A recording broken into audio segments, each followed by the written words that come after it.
welcome to The Remix, the video podcast that keeps you in the mix of everything real estate. I am Noelle Frieson with the Center for Real Estate Education. I'm Eric Anderson from Alexander Anderson. And we are going to be talking about negotiations today.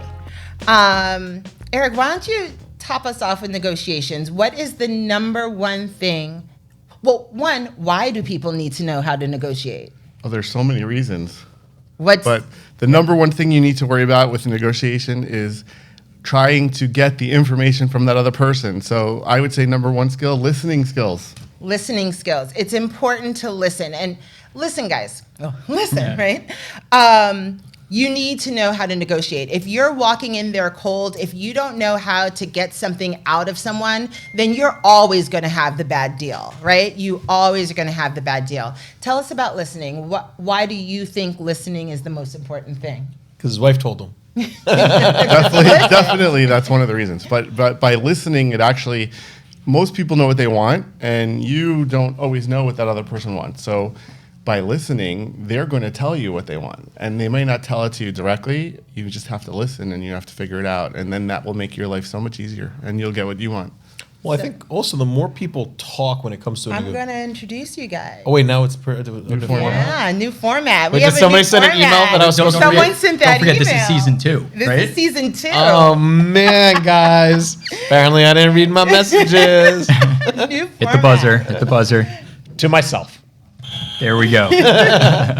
So, what were we talking about? Listening and reading. I think we should have a panel. Let's introduce the No, continue. I'm a good example of why you should listen, because I clearly didn't. He was showing you what not to do. Yeah, don't wild card it. So, our non-email opener here is Nima Ameri, managing partner of Ameri Law Firm. And then we have Adam, who does listen and reads. Adam Sperber. I only listen and read when I'm getting paid by the hour. Adam Sperber, who is the VP of Residential at Alexander Anderson Real Estate Group. And this is our power panel. So guys, do you agree with listening? And tell me about how listening has helped you guys in negotiations. Well, yeah, 100%. Listening is key. So, when it comes to negotiating, it's all about finding out so you're negotiating, let's say you're representing a buyer. So on the residential end, you're representing a buyer. You have to listen to what the seller wants. You have to find out what works for them. You have to listen to the other agent, the listing agent, and try to figure out what works for them. It also works when you're trying to sell somebody's property and you're trying to get a listing.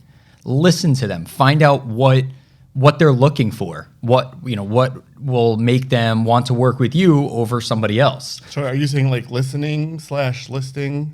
Listening and listing. They go together. First, yes. the two L's. But yeah, I mean, we can dive into some examples a little bit later on of some times that, we've recently had some tough negotiations that we've had to really do some hardcore negotiations, but it was all based off of listening to find out what made the most sense for the seller. Basically shutting up and letting someone tell you what they want. And asking questions, asking the right questions, but letting them answer your questions. Mm-hmm. Nima. So it's funny because while many people will think I'm not a good listener, which I would say 90% of the time I'm not, I really don't care what people say, 10% is when I need to be, and that is when I'm negotiating or business is involved. And I'll explain why. So typically people, and this is my profession, right? It's kind of like when you do depositions, everything else, people will talk themselves into a hole. And one of the, in my opinion, key things about people is silence creates discomfort, and people will naturally try to fill that silence or that void by talking. And the more people talk, the more they reveal that they otherwise shouldn't.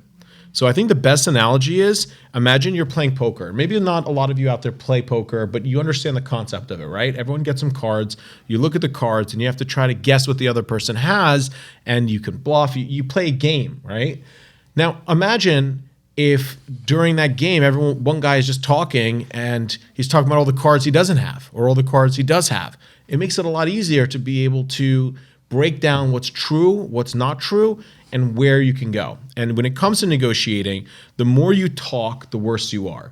And they even talk about it in Sun Tzu's The Art of War, right? I think the quote is, Be silent when everyone else is loud or something. I love that book. By the way, there is a version that's dumbed down for people like me. So Noelle bought it for me once. It was like the translation from like. So the Art of War is just one-liners for 30 pages. It's written. It's almost like Shakespearean how it's written for me. I don't know how to explain it. But then so she got Noelle you a bought me a book. book that translates it from that It was like Sense You for complicated Business, English right? text into like the dumbed down version of what it means. Everyone should buy it. 100% get that book and read it. And one of the biggest things that I personally learned from that book, I know it's off topic, but fight your enemy where they're not fighting you. And we can have a whole episode on that. Yeah, and guys, that's so key. So like when I'm negotiating a deal, first off, these are not like, okay, this is the golden rule. Everything is unique and specific, and it all depends on who has more leverage, right? So I think when we're talking right now, I think we're all speaking from a position where you're negotiating on a level playing field. If you're in today's market, your negotiating leverage is really nominal at best because the game is skewed against you. Yeah. Only if you're a buyer. If you're a seller, you have all the power. You're wonderful. So these are for the most part. So if you listen, people will like Eric said, like Adam said, people will tell you too much. And what's the point of a negotiation? You're not here to make friends. Like, what do you care? You're never going to talk to that person again. Your goal is to figure out the most you can get off the property, or really what the real number is. And again, if you're not listening, you're talking. And when you're talking, you're just putting it all out there. Eric does this really well. You'll ask him a question, and he'll just stay quiet, and then you start talking more. I've noticed you do that. You use silence. Are you sure that's not the old age? I was going to say, he's doing that right now. He was dead silent right then. But I did listen to what you just said, Nima, and a couple points in that. So first of all, Nima is an amazing listener when it comes to when he takes life seriously. And he's helped me limited times through certain situations where I needed an objective person to listen, and he was able to identify things that I didn't catch, and I consider myself an amazing listener. And you could ask my wife; she'll agree with that. But on her behalf, yeah. But part of listening is letting that other person give you the signals. So when Nima brought up poker, like I just started to learn how to play poker over the last 3 weeks. And it's a challenge. I don't understand the game at all. But when you sit there and you watch and you try to identify, and when we use the word listening doesn't just mean listening with your ears. You can listen with all your senses. You can listen with your eyes.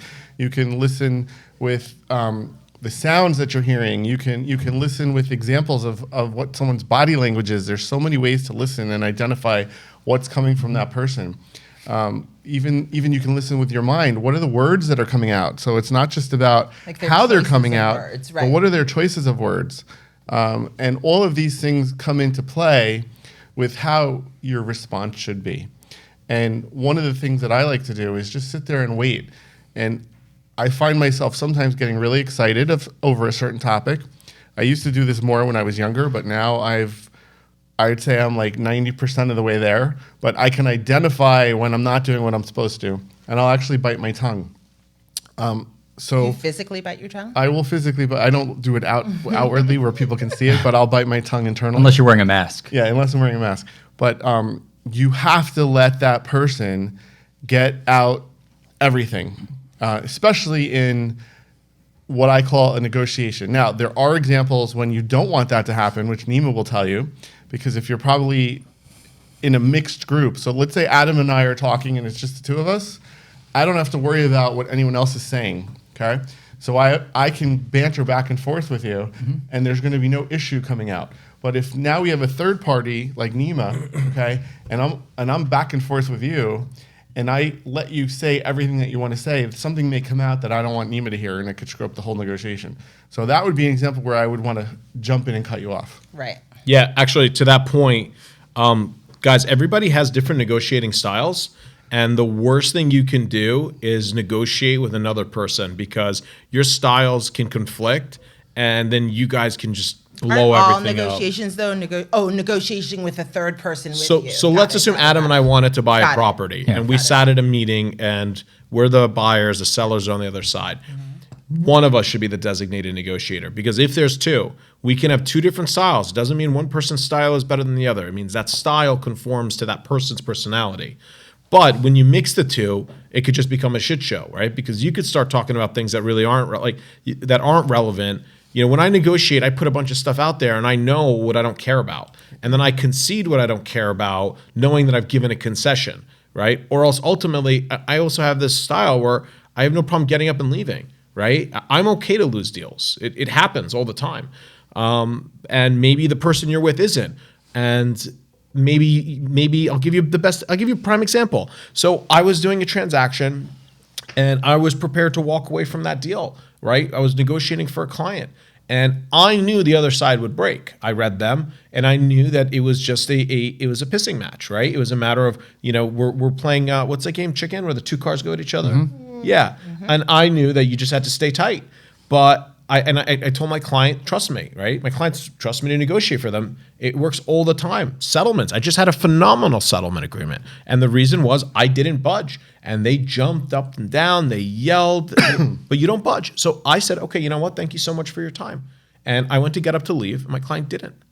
So what happened what happened was everything, all his leverage was gone. Out the window. Right? Instantly. Yeah. So he was... And and again, after it was all over, I was told that the number on the other side was exactly where it would have ended up, where I wanted it to, and they would have come down. So if there's two people negotiating, but by client, I meant like we were trying to purchase a property together, right? It was more of a partnership, less of a client.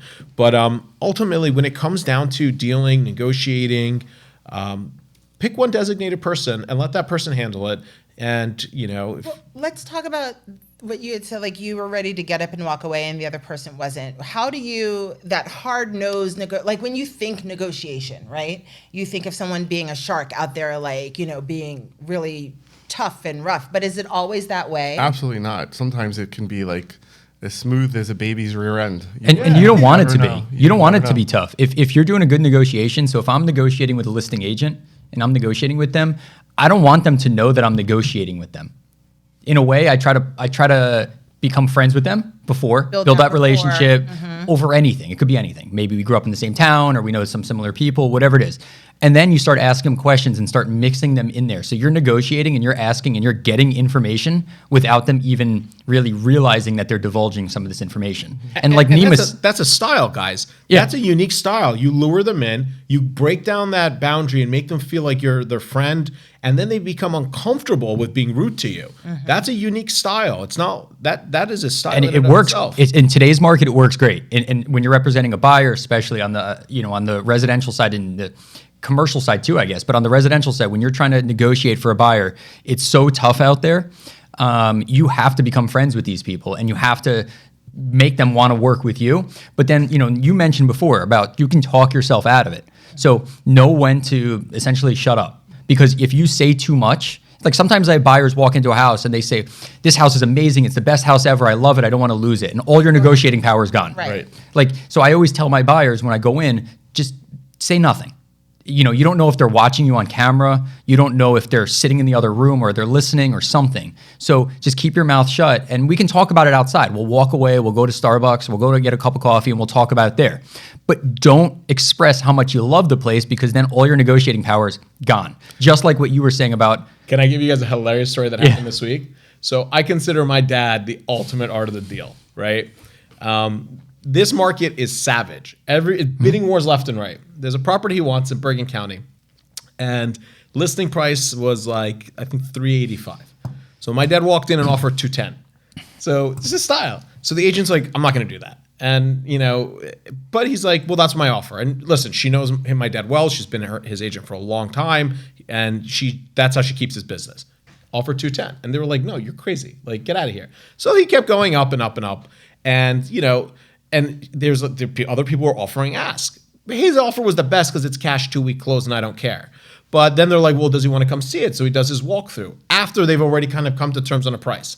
First thing he does is start talking about how bad the roof is, how crappy the house is.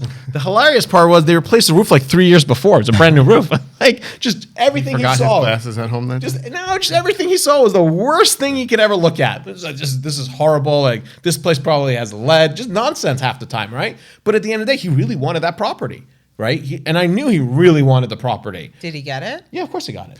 So both And of he your got stories, $5,000 off for the roof. But both of your stories, there are occasions where that could backfire. Right. So that's why it's very important to listen. And if someone like Adam is working with you and says, "Hey, let's hold back our feelings," or someone like your dad who's like giving the worst case scenario, if you have someone that really loves their house or loves their property, or let's say they built this building, and you piss them off by saying, "Oh, this building sucks." Meanwhile, they're like, "Well, my dad built this 10 years ago."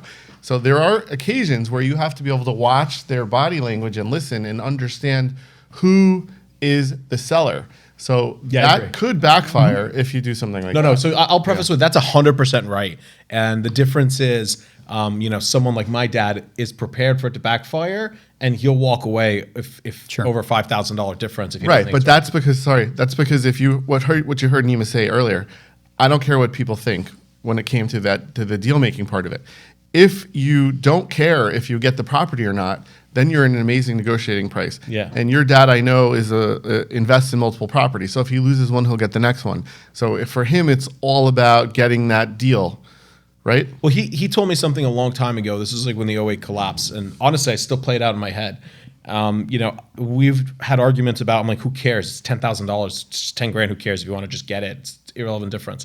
And he made a comment to me. He goes, "A good buy is whatever market you're in, up or down, you could always still sell it for a profit." So his idea is you're supposed to always buy even lower than a bad market because you're secure. But again, that's different because a lot of people are chasing deals to start. To Eric's point, everyone's different, and he's in a comfortable position where he'll wait it out for the right, the perfect storm where someone needs to sell and he's got cash on hand and ready to move. So, to Eric's point, you have to be ready to walk. But you away. know your buyer, so Yeah. so your dad is the buyer. You know what he needs. So again, you have to listen and know what they are.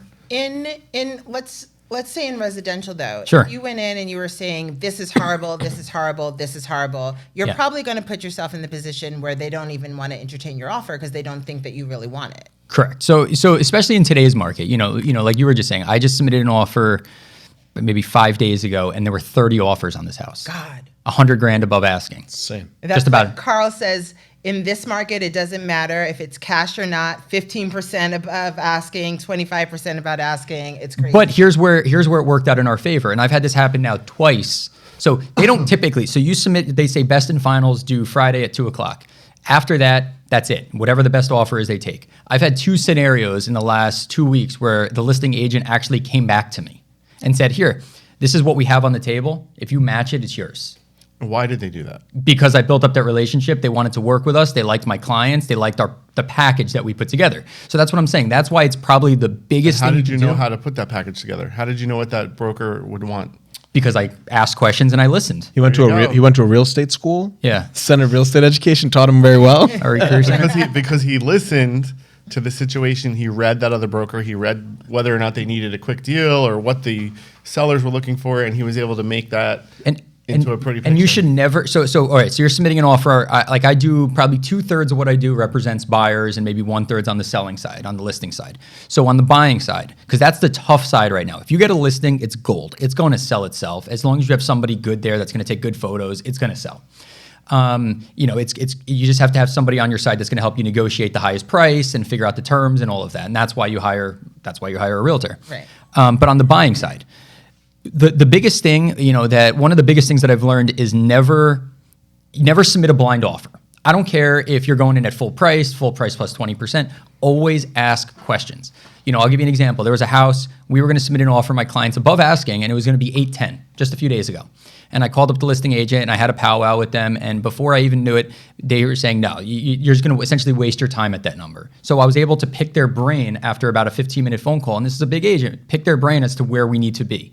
And my clients ended up coming in $50,000 higher, and it put them in the running for the house. Okay. So by listening and finding out what made sense for the sellers, finding out what terms they want, what type of closing they want. Do they want to rent back? Do they want limited inspection? Like what would make the most sense to the sellers? Well, Jessica wants to know when Yeah. you're talking about what would make the most sense to sellers, can you negotiate items like washer and dryers and backyard furniture saying, we'll buy this from you, we'll buy that from you? Typically, so washer and dryer, 90 some odd percent of the time comes with the house. It's a major appliance. Washer, dryers, fridges. She's just throwing those, I But think, out when there it comes to because- like, Has anyone tried to actually move like a washer? They're so heavy. You don't want to. I know. I would pay someone to take I'm it. like, can Every you now and then- negotiate the I kids in the fixed house? the you know? Yeah. dryer ones. They're heavy. Dryers are not. like when it comes to like outdoor furniture, to be honest with you, a lot of times I like to leave that outside the deal a little bit. Sometimes I include it, but most of the time I like to leave it separate because I don't want like a patio set to be what sours $1 million deal for $1,000 or something like that. So I tell,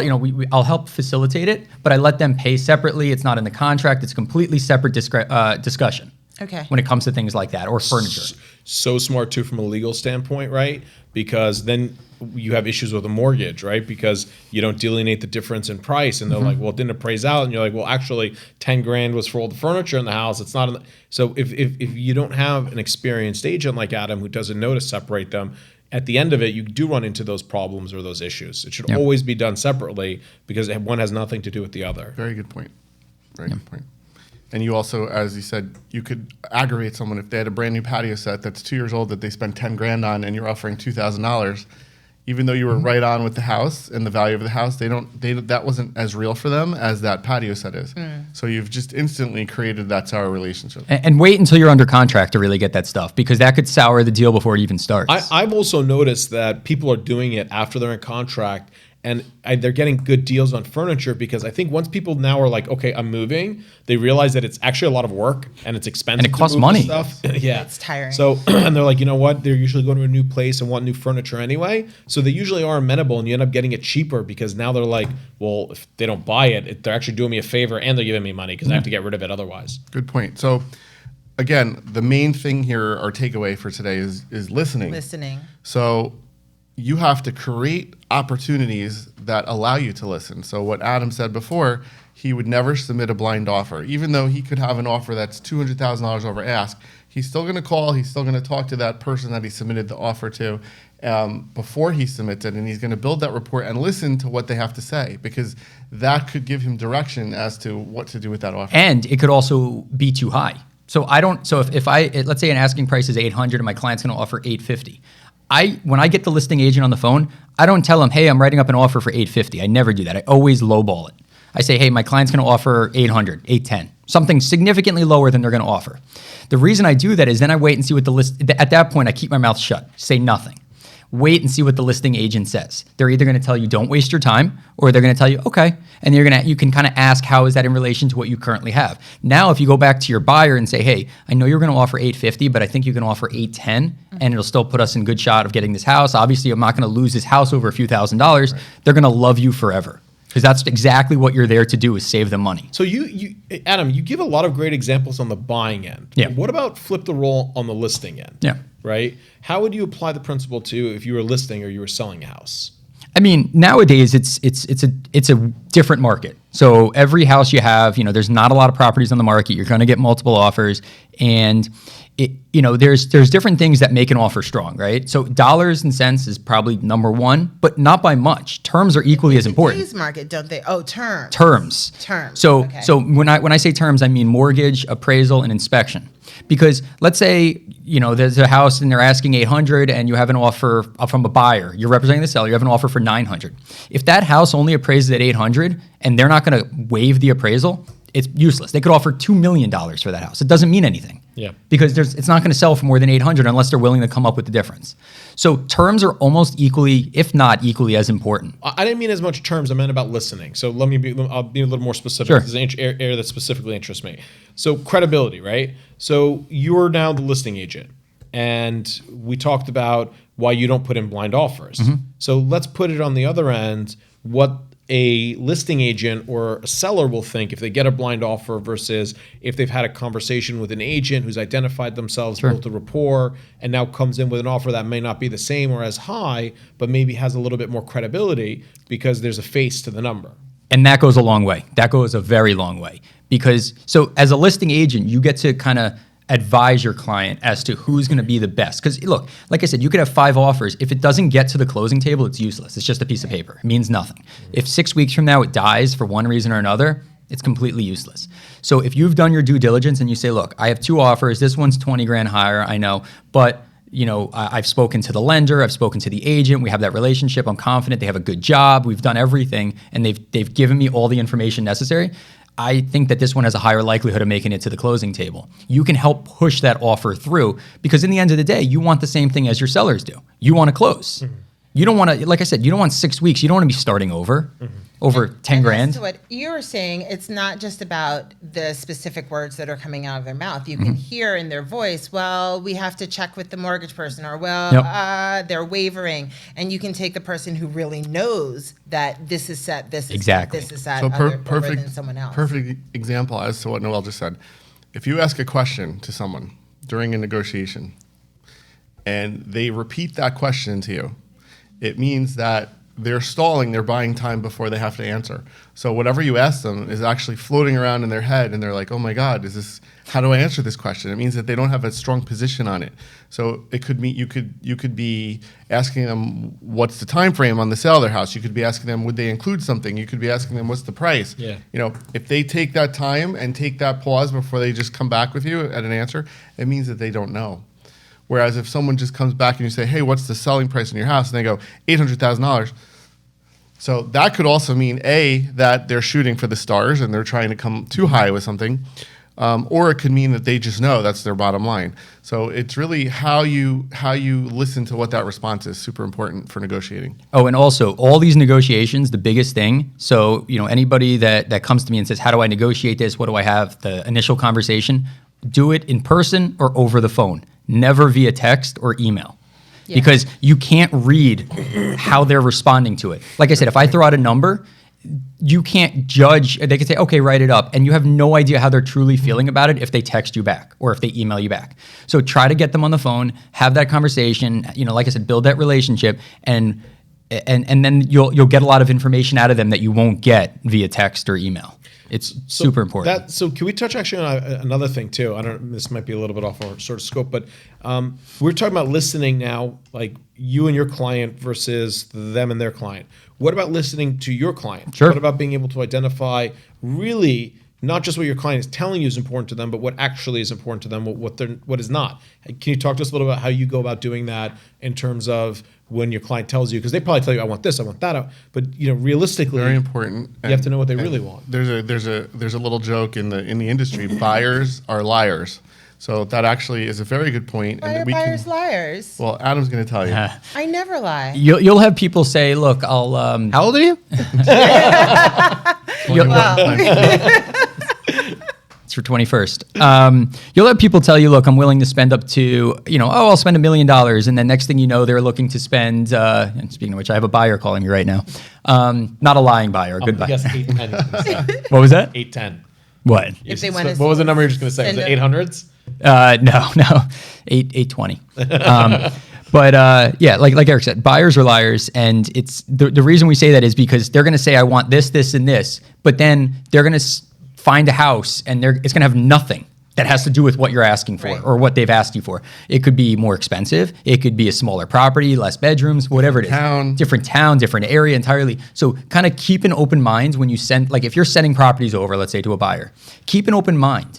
Don't just say, okay, they only want 3 bedrooms or they only want 4. You know what? If this is a 3-bedroom and maybe you can finagle an extra bedroom in or do something like that, send it to them. Let them be the ones that say no to it. Because if you don't, they could be upset with you for not sending it over. Or find it with someone else. Or find it with somebody else and you lose out 100%. Mm-hmm. All it takes, so what I do is like when I'm searching for a client and I'm looking for a buyer, I go on the MLS and if they say I'm willing to spend up to $700, I'm not trying to get them to spend more, but I set the search for $750 or $800. Right. Because I know if I find them a house for $730 and they love it, most people are going to be able to swing the extra 30 grand. And it's not that I'm trying to get them to spend more, but in the end of the day, I want them to like the house and I want them to love it. And at the end of the day, people don't always realize that that extra 10, 20, 30 grand doesn't make that much of a difference in your mortgage. It doesn't, because it's 360 payments. Right. And to give you an example with listening and in a commercial environment, sometimes business owners will come to you and say, hey, I need to go and I want to buy this facility, I want to buy this building. And then you start talking to them and you start understanding what their needs are. They don't really need to buy something. It would actually be better for them if they went and leased something. So there's an opportunity where you can show what you've heard and what you've interpreted from what they're telling you, and you're able to get them something better and help them move into a better situation. So listening is super important. Well, that brings up Listening to what Eric said in Rent vs. Own, episode 6, season 1. Always buy, never we lease. did do the rent. I do have to say, we're all taking this listening very seriously because nobody has cut anybody off this entire time. Good, but Challenge accepted. with Eric talking about commercial, so as you guys know, our panel is very diverse. Nima is a lawyer, but he also does a lot of investments. Eric does commercial. I thought it was because I was Persian. Commercial, residential. You're Persian? I didn't know. And does investments. Adam is just amazing at residential, and he can help, and he's going to help me soon. Of course. Through any kind of residential hurdle. So what are the nuances or differences between negotiating with investing, negotiating with commercial, and negotiating with That's a great question, and I'm going to jump on that one. Customer. I think she's asking. It doesn't matter whether it's definitely not property. It's just the negotiating part of the people. I think is what you're looking at. So No, but so what I meant was negotiating like from the other side or negotiating with your client, because at the end of the day, you're also negotiating with your client on every deal, right? There should be different nuances with investing rather than residential. So there are. So there's the you have to know the education level of the person you're speaking with and the people you're dealing with. And when I say education, I don't mean school education. I mean life education or experience education. So if I'm negotiating with Nima's dad, who, let's say he came from another country and never went to college, which I'm making this up, but never went to college here. He's got like 2 PhDs from Columbia. Okay. So you have someone who, in this case, is super well educated. You don't need to talk to him in a certain way, and you don't need to go over certain things with him. Whereas someone who doesn't have that education or doesn't have the experience in owning property, you're going to have to talk to that person in a different way. And the words that you choose and the experience that you share all have to be catered to make that person feel comfortable. Because if you have the first-time home buyer or that business person who started a bakery and it's now their first time to go out and buy some building, and you're talking to them over their head, you're just not gonna get anywhere. Blank out. It's gonna be a nightmare for them and for you, because you're not gonna be able to help them. Well, it's what they call it, KYC, right? Know your client. Yeah. There you go. There's a term for it. I thought you were saying PYT. Kentucky Fried Chicken. No. They have like even if you're KFC. KFC. Right. Yeah, it's close. PYT is a pretty young thing. That's me. Today's my birthday, guys, just so you know. Yes, we heard that already. Yeah, no, well, they haven't heard that on It's her birthday today. We'll It's my cover that birthday later. today. She's expecting gifts. Her Venmo is. Exactly. One of the big things, so I work with investors as well, and the big thing is emotions. That's the difference between residential and investing, and maybe on the commercial side too. So when you're helping somebody buy a house, their heart's in it. It's a different style because they're going to live there. They're going to raise their family there. So if they have to spend a few dollars more, to them sometimes it doesn't matter because they're going to live there for the next 30 years. When it comes to investing, if the dollars and cents don't make sense, there's very little emotions involved generally. So there's a good chance that they're just going to walk away and they're not going to care about that property anymore because it just literally has to make sense on paper. Do you guys ever put emotions into your investments or when you're looking at commercial I'm stuff? very emotional, and I'll answer for Nima. He's not emotional at all. Yeah. Adam, I think, could go both ways. Yeah, it depends on what I'm working on. Yeah. I will say this. I'm not emotional at the deal, but I do get pissy, right? If I think that it wasn't handled right. Sure. So Eric knows. I was complaining about some unrelated thing a couple weeks ago, but How about yesterday? but yeah, I was actually complaining to Adam too. Yeah. So I don't care about the deal. Ultimately, I find that you have to train yourself to be devoid of emotion. That sounds horrible, right? It's almost impossible. Sometimes my wife is like, I think you're like a robot sometimes, right? Like, and it's weird because it's hard to switch between having an emotion and not. But it is really an acquired, trained task. If you act, this is my personal opinion, I could be wrong. If you're acting off of emotion, right? Emotion has no basis. It is just a feeling you have. It could be right, it could be wrong. And it leads you to make bad impulsive decisions. I wouldn't say that emotion has no basis. You do get a feeling about something. You know that something is A little tingle in your gut, right? You know that something is We right call or that not gastrointestinal problem. right. You know what I mean? You might need some Pepto. So guys, your brain is not in your gut. So if you have a gut feeling, your excuse my language, your asshole's a lot closer to your I gut don't than your brain believe is. with that, but we'll go with that. No, but Especially what is investments yeah, when it comes to like residential, From like, you know, dollars. people walk in and you just have to think of the bigger picture too. Like, you can have some emotions involved because you are going to live there, you're going to raise your family, you're going to have your kids playing in the yard. But in the end of the day, it has to make sense financially. Like, don't overextend yourself, don't waive contingencies, don't waive inspections and things like that just to get the house, because you might shoot yourself in the foot. Like, I'm not saying don't be emotional, because it's an emotional process. You're buying a house. But on the other side of it, you have to think about it clearly. And you have to think of it financially But as well. that goes back to Noelle's question. There are differences in scenarios. There is a scenario, every scenario requires a unique negotiating tactic. If you're negotiating in business where the person you're negotiating for doesn't care, because if he doesn't buy this house, he'll buy 40 others, then you have to act that way, and you don't care. can be There are no emotions. There are nothing. Get up from the table. Who cares? The deal is a deal. It's $210,000 or it's go scratch. If you're negotiating because this person that you represent wants that house because that was the house that his grandfather built, and this is the first time he's ever had to buy it back, and then you F that up because you were trying to be too businesslike. No, if something has an intrinsic value to you, then it costs what it costs. That you can't look at that as a business deal. But like what I call kind of an idiot concept is, if you go to a house and it has a pond and there's a swing, and you're just picturing in your mind that, you know what, my kid's gonna swing on that swing, and you create this image in your head of this picture perfect backyard with your golden retriever, and you're like, I need to have this house. Well, guess what? You played yourself. The swing is like $9, and it's not gonna be that fun when you're dying of mold poisoning because you waived all your contingencies because of this hallmark Or vision your you had house in is your falling head. down. You could Yeah. have a pond in another backyard. And then your Right. kid doesn't even play with it. Yeah, buy a shitty house for less and then dig a hole, put your hose in it, and make your own pond, right? Like, Just get a swing set. think Right. pragmatically. My opinion, don't think emotionally, because sure, I mean, Noelle said emotion stands for something, right? But again, Noelle is the buyer here, and Noelle wants something for her family.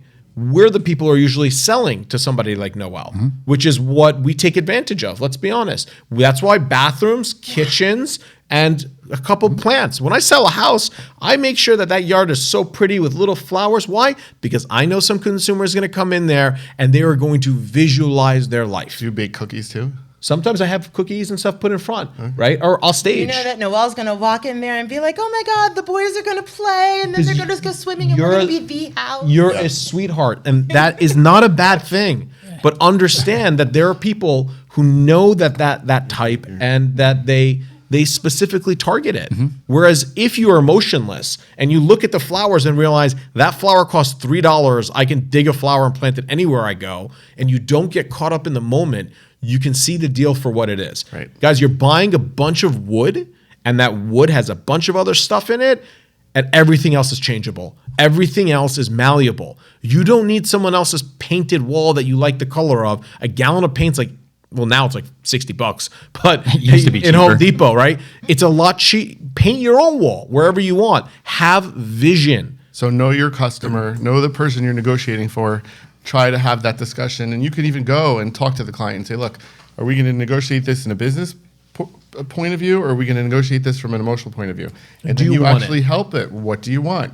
And I do that to people. I'm like, look, if you lost this house over $10,000, would you be pissed? And if the answer is yes, and you know that there's a competitive bidding war here because you were smart, like Adam said, and you spoke to that person in advance, just go in at your absolute highest and best number possible. So that way that you know with yourself, You hey, knocked it out. I gave it my all, and I lost it because someone was able to give it more than me. And that's what I always tell people. Sorry, I don't mean to interrupt. So that's what I always tell people when they say, there are occasions where I can't get information out of the listing agent. There are times if they're doing their job correctly. A lot of times they're going to keep their mouth shut in today's market because they'll hopefully drive up the price. So there are times when I can't get information, and my buyer will ask me, what do I offer? And I say, look, I can't tell you what somebody else is going to offer for this house or what they're willing to pay for it, right? I can only tell you is offer the number that you're comfortable that if you don't get it, you can say, just like Eric said, you went in with your best foot forward and you're not going to lose sleep over it. So I just want to say one thing. Guys, the law actually agrees with what both of you are saying. The law doesn't agree Law with by being meaning state of New Jersey law or meaning Nima case law law? in general. So our courts find that every property is unique in nature because no two properties are created equal.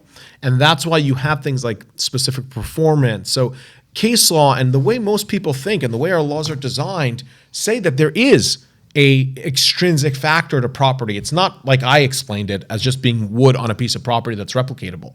So what everyone else is telling you is actually the way that most people think, and that's the way our laws continually are designed around. Because they say if someone breaks a contract, the court systems don't think that, okay, they can just compensate that with money. They say this property is unique and it is special and you can't get it again. So you shouldn't lose your right to it if someone breaks the contract and says, I won't sell to you. The court can force to sell that property. So to that point, the way our legal system is designed really does give it an emotional factor, actually. Oh, the law has a heart. I love that. That's why I went to engineering school first. I love to that. expunge me of emotion. So let's go back to a negotiation point. So earlier in this conversation, because I was listening, Nima made a comment about how he goes to a table with, and I'm going to oversimplify what he said. He goes to the table with 10 requests, 10 negotiating requests.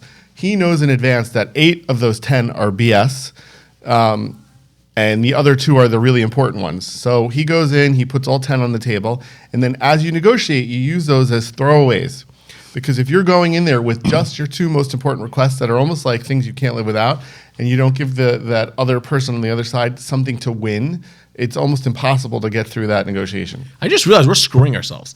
Anyone telling watching our our podcast Is taking if they notes? see an offer from us, they're gonna be like, Nima, that asshole. Let me see which 2 of these he really likes. I'm gonna have to start having like aliases, like Joe Schmo is putting in an offer. Wait. Here are his 10 requests. MD has a question, and I want to use his question to sort of flip it from a seller's market to a buyer's market. Sure. He wants to know, do we think that the house prices will go down, and what you guys think the percentage of them will go down is? So I'll let you answer that, but when they do go down and it becomes a buyer's market, do the negotiation tactics change? Yeah. You're basically like, please explain to me E equals MC squared. Like, that's the question he just asked. Yeah. Well, yeah, he wants to know when housing prices will go down. If I knew, I would be But like Warren we'd all Buffett. be- And MD, we'd all be so rich. If my we could do aunt that. had nuts, she'd be my uncle. Like, We don't see them going down, to answer your question, Yeah. with very loose guidelines. We don't see them going down in the immediate future, but what comes up does eventually go down. I mean, you They're can't not have going to go down by the time You- I you- buy. you- Let's put that. Let's put that out there. just like the stock market, you're not going to have a bull market forever, right? Where it's going up. It can't go up forever. At some point, it will come down. But over time, I do believe it will go up. So I still think it's a good time to buy. Even if 6 months from now or a year from now or 2 years from now it goes down a little bit, the interest rates could be 5% then. Right. So take that into account But too. when it turns to a buyer's market, It's completely different. are there different things you're going to do to negotiate? so just to the earlier portion of your question, this is a once, I think, in a lifetime unique cycle. Typically, our economy fluctuates on a 10-year basis. We are well past that 10-year mark where an adjustment is due. We also ran into something that's never happened in the world before, and that's not true. In the last 100 years. In modern economic times, In our lifetime, at least. 2 things, actually. global pandemic And the war now. well, there's war all the time, right? Whether it's Iraq, it's cutting off oil supply. The war impacts things, but COVID, because we printed more money in a matter of 2 years than I think our entire deficit over the last 100 years combined. So you have a situation where our economy and every model that existed now has variables inputted into it, and it's having a difficult time spewing it out.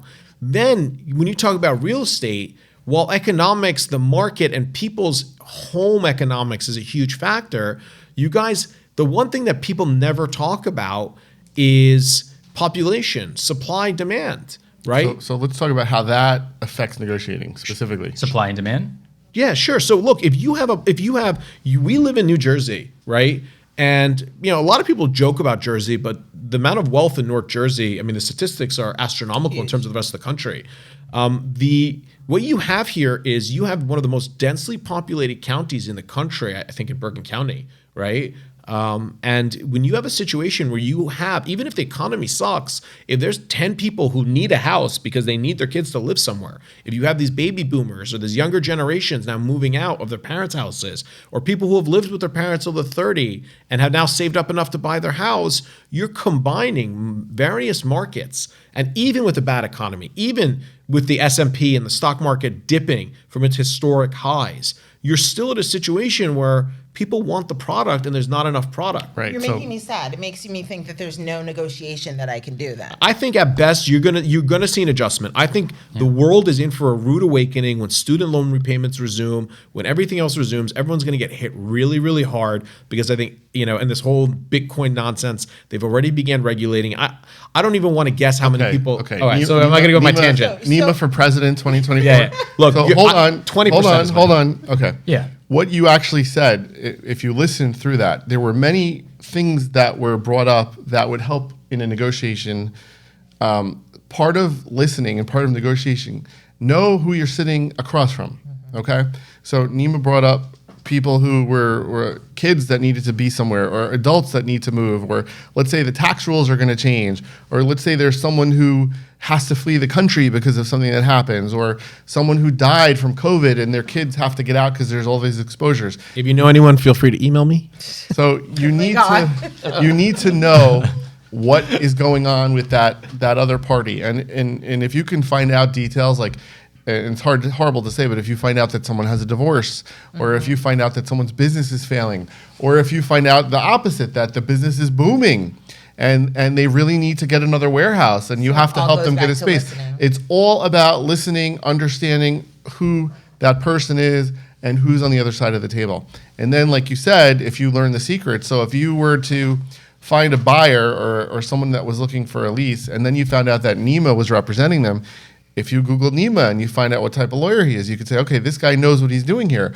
Versus if you had some other lawyer who basically just did a residential transaction, or who was a divorce lawyer who's repping a real estate transaction, you're going to know that they don't know all the rules and ins and outs. So all of these things are very important to understand how to strategize your negotiation. Adam and I just dealt with a train wreck like that, actually. Together? Yeah. It was such a mess because just wild card. It's no offense, but if they don't know what they're doing, like to Eric's point, you have to listen to everything because they were taking positions that just aren't standard in the industry. And as opposed to being mad, I was listening to what those changes were and then thinking about why she's making those requests and then figuring out the best way to re-communicate with her and politely tell her that this is why that's not the norm. Correct. You have to listen to why people are doing things. And we got through it. That's what's important. We did. It was brutal. And sometimes, which is something that Noelle and I talk about all the time, the power of two. Okay. So they're like Wonder Twins. Wonder Twin powers. But sometimes when you have another person to talk to. Did you say Persian? Another Persian or another person. Okay. What we do in our team, and Adam will tell you or will agree with me, when we're in a negotiation strategy, whether it be, it's mostly commercial because those are more complicated, sometimes in residential, but you actually get 2 or 3 people together that are at your same experience level or just in the same field as you. 3 or 4 people that are investors or 3 or 4 people that are representing clients, and you talk through the strategy and you actually role play and you figure out and you say, all right, I'm going to say this. Okay, well, if I say this to Nima, then what is Nima going to say back to me? And then we go through it and we analyze it. And you can do that with emails. Okay, if you have to respond to an email, you can, because again, anytime you're in a situation, even though Adam says it's always better to do it in person or over the phone, emails do play a part in that negotiating strategy. So if you send an email, you have to be careful what you're putting in there, and you have to be careful how you're writing it, because someone else is going to interpret it a different way, and that's going to come to terms with that strategy or that negotiation. I love that. Role play is such a big thing. And role play in real estate, getting out there and practicing, talking, hitting things off of other people. You can't do something unless you become good at it. Yes. You can't do something unless you practice it. So I love the role play. And it takes years, and don't expect no one should expect to be perfect. You know, I'm almost perfect, and I'm going to be 50. But it took me 20 years of negotiating. He's almost perfect. I'm never going to be perfect, but it took me 20 years of negotiating and role playing, and I'm still doing it to this day. I just did a role play with a couple of my team members 2 days ago to try to strategize on what direction to head in. And you don't always get it right, but the trick is you're identifying the strategy. You're identifying, well, if I say this, what's going to happen? And it's just great to have an environment where you can do that. And you know, if you're not in an environment like that, then you should change. Yeah, and just I want to go back to what you were saying about the differences between we're in a seller's market right now, right? Mm-hmm. It is going to flip at some point, whether it's in 6 months or 6 years. I have no idea, but at some point it's going to change. So on the listing side, right now, if you get a listing, like I said, a listing is gold, right? Because the home, I don't want to say the home sells itself. You do the right thing, you market it correctly, and you're going to have 20 offers as long as it's priced correctly. Just because there's limited homes on the market, supply and demand. So when it does change, though, you have to show, okay, now it's a buyer's market. What am I going to do that's going to highlight your home differently and that's going to market your home differently than the other 100 realtors that you could interview right now? The buying side, I still do a lot of the same things, but now instead of trying to say, okay, how much above asking do I have to go? I'm going the other way. How far below asking can I go? Right. But I'm asking a lot of the same questions. I'm trying to get them to want to work with me and want to work with us as a package, me and my buyers, the lender, everybody, the attorney, you know, because we are a package deal. So you're trying to get them to want to work with you, and you're also picking their brain at the same time to figure out what they have on the table. And if they don't have anything, what you think they would be willing to accept, how low can you go? So it's just kind of reversing things a little bit, but you're still building that relationship. So it's exactly the same on the buying side. You still need to listen. Yeah. You still need to build relationships. 100%. I have a homework assignment for everyone out there. So someone told me he's not afraid to walk away. Someone told me that too, because I was talking about negotiating, that we were doing this today, and they said you should try and walk into regular stores just to practice negotiating and negotiate. And they're going to tell you to go scratch when you walk into Neiman Marcus and they say, "Hi, can I buy this?" Walk into the grocery store and say, "You know what? This bag of oranges has a blemished orange. I'd like you to take something off." Actually, they'll do that. And see what happens, just to get into the thing of negotiating. Talk to the manager, listen to the manager, see what they normally do. He might be like, "Well, we don't usually do that, but you do it sometimes. So what is the right?" And when you do that, which is an amazing exercise, just remember that don't become that person. But definitely do that to learn and to understand. I thought it was interesting, and I was going to try it this week. Everything that I buy, I mean, not my Starbucks or whatever, but everything that I buy, I think extra. I'm going to try and negotiate. I think you should. I think it'll be fun, and I think you should get your son to videotape you from the side so we can all watch. So you can watch me be a very effective, powerful woman. Yes. Absolutely. But one last tip that I want to get out there, because we haven't mentioned just the tip. Or the whole. We'll get the whole sentence out there. Oh my God! When you just got when you negotiate, just got it. When you negotiate, okay. When you negotiate, when you ask a question, and you should be doing this at home, at work, wherever. When you ask that question, because you really have a question you need an answer to, ask the question. Give someone a chance to answer it. Okay? Most people will go out, they'll just day to day. "Hey, how are you? How you doing?" Right? You say that in a greeting. "Hey, Adam, how you doing?" Does anyone actually wait and see if Adam says, "I'm doing good" or "I'm not doing bad"? It's just become just like a phrase that people say. But with negotiations, actually you need to ask the question and then you need to stop. And one of the tricks that I do is I'll just sit there for 10 minutes, and I will wait for the person to ask the question. And silence is so awkward. To answer the question, I'm sorry. And if they don't answer it, I will reformat the same question and ask it again. Yeah, look, and to Eric's point, sometimes people just want to be heard, right? So even if they don't necessarily, they're not going to stick to that point, they just want to say their piece. If you let people say their piece so they feel heard, and they get it out of their system, then usually they soften up, and it's easier to negotiate with them and deal with them. So right. Listen to people. That's with everyone. That's with your spouse. That's with your children. If you let them talk, they usually calm down, and you get on a level playing field. Yeah. Get on that playing field. Get someone to like you, right? So right now, okay, I like you. we're gonna show you. We're gonna show you right now. We're gonna show you a negotiating tactic. Okay. What's so that? because it's Noelle's birthday, Ah! okay, we actually have a bottle of champagne. All right. We got a bottle of Vouv, apparently. We got a bottle of Vouv. Vouv. Okay. There's the bucket of ice. Ooh. We don't have ice today. No ice. So one thing that you can do in a negotiation is become friends or become relatable. Okay. So right now, how am I becoming alcohol relatable? Is always relatable. I am, and I'm not condoning, going out and getting people drunk to have a negotiation. I'm sure people try that. Okay, but we're building a relationship. We're gonna have some champagne for Noelle's birthday. We're now gonna all have an event that we've celebrated together. True. Okay, so even if I met these people for the first time, I'm gonna be like, hey, remember when we had that champagne? That was great champagne, and that's a good kickoff. So if you know you're going down a road with someone, you can always create that first event and make it work.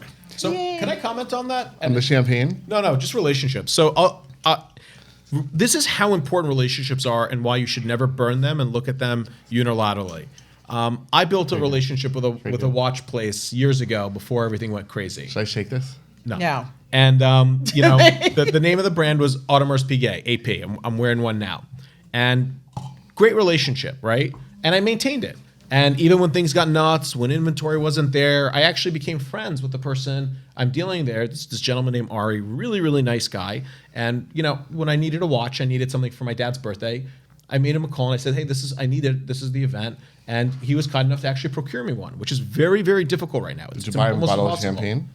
No, just built a relationship, right? We were able to negotiate. I didn't negotiate. No, I didn't have to. But I was able to He was able to get it. It's impossible to get. But it was because Which is we a form of became negotiation. friends. Like he's just such a nice guy, and we stayed in touch. So when you do business with people, guys, it's not just a business transaction, right? It is, like Eric said, a relationship, and it's one that you should nurture. It shouldn't be fake. You should have an organic. That's why you buy good champagne. And what's going to happen buy the is cheap you're champagne. gonna do a deal with let's say you represent the buyer. You're going to do a deal right now with an agent. You're going to build that relationship, and they're going to want to work with you next time because they like you. Are you guys singing? And now I'm going to send Ari guys at gonna AP sing Beverly to me? Hills a bottle of So, Dom. gonna hold sing? on, we're gonna pop the cork, and then once we pop the cork, we're gonna sing Happy Birthday. We're gonna do the abbreviated version. Can we unmute everybody's mics and let them sing too? No. Okay, ready? Yeah. 1, 2. Oops. Ah! Happy birthday to you. Happy birthday Birthday to to you. Happy my birthday, God. dear Nima. Noelle. birthday Happy to birthday you. to you. Thank you, Are you guys. one? Are Thank you two? Are you three? I am 21. So remember, everybody, learn how to negotiate. We will have bigger and better topics on What happened to your negotiating finger? skills. I dropped the weight on it, weightlifting. Oh, yeah. So happy birthday, Noelle. And Thank remember, you guys. It was if tough you can- negotiation. if you can visualize, if you can visualize it, you can own it. Cheers. See you next Cheers. time. Happy Thank birthday. you guys. Ting. Happy Noelle. birthday, 29. Thank you. And guys, for my birthday, please subscribe on YouTube. Subscribe on Spotify. Subscribe on the iTunes iPod, iTunes podcast, Google Podcast. We're on all of them. Drop us an email. Thanks again. Bye.